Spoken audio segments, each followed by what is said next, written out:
Starscape News Today. Nakakalungkot na balita. Ngayon lang, dalawang kilalang aktor pumanaw na. Paalala lamang po, ang balitang ito ay base lamang po sa mga nakalap naming impormasyon sa mga social media platforms. Malungkot ang balitang kumalat kahapon ng umaga sa showbiz. Pumanaw ang veteran entertainment journalist at kaibigang si Jobert Socoldito. Naalala kong kasama lang namin siya sa launching ng pasta song ni Andrew E. Siya mismo ang nagkukwento na grabe ang kanyang anxiety, kaya more than a month na siyang wala halos tulog. Nabanggit din niya ang heart condition niya. Ang lakas pa niya nung huling kita namin sa kanya at nagyoyosi pa. Kinumpirma sa Facebook ng OOTD Jobert and Chaps channel, ang Facebook page ng YouTube show ni Jobert at ng direktor na si Chaps Manensala, ang malungkot na balita. Maraming salamat sa inyong walang sawang pagmamahal, suporta, panalangin, at pagtangkilik sa kanya sa paglipas ng mga taon. Ang kanyang mga alaala, kabutihan, at mga naiwan niyang kwento ay mananatiling buhay sa aming mga puso. Hinihiling po namin ang inyong panalangin para sa kanyang walang hanggang kapahingahan at para sa aming pamilya sa panahong ito ng matinding pagdadalamhati, ang buong mensahe tungkol sa pagpanaw ni Jobert.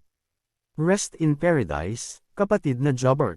Samantala, pumanaw rin kahapon ang dating politiko at movie, TV producer na si Romeo Haloshos Sr. It is with profound sorrow and heavy hearts that our family announces the passing of our beloved father, Romeo Nunong Garcia Haloshos. Ang anak niyang si Seth Haloshos ang nagkumpirma sa pagpanaw nito. While we grieve his passing, we also celebrate a life lived with extraordinary purpose. His legacy cannot be measured by the offices he held or the accomplishments he achieved, but by the countless lives he touched, the hope he gave, and the enduring impact of his kindness and service. His spirit will live on in the communities he helped build, in the people he inspired, and in the values he instilled in all of us.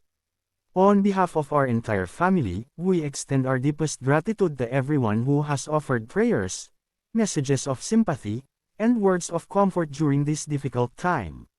Your love and support have given us strength, and we are truly grateful for the outpouring of compassion shown to our family. Though our hearts are broken, we find comfort in knowing that his remarkable life will continue to inspire generations to come. He will be deeply missed, forever loved, and never forgotten. May Romeo Nunong Garcia Haloshos rest in God's eternal peace. Para laging updated sa mga susunod na balita, huwag kalimutang mag-like, share, subscribe and click the notification bell para sa mga susunod na balita.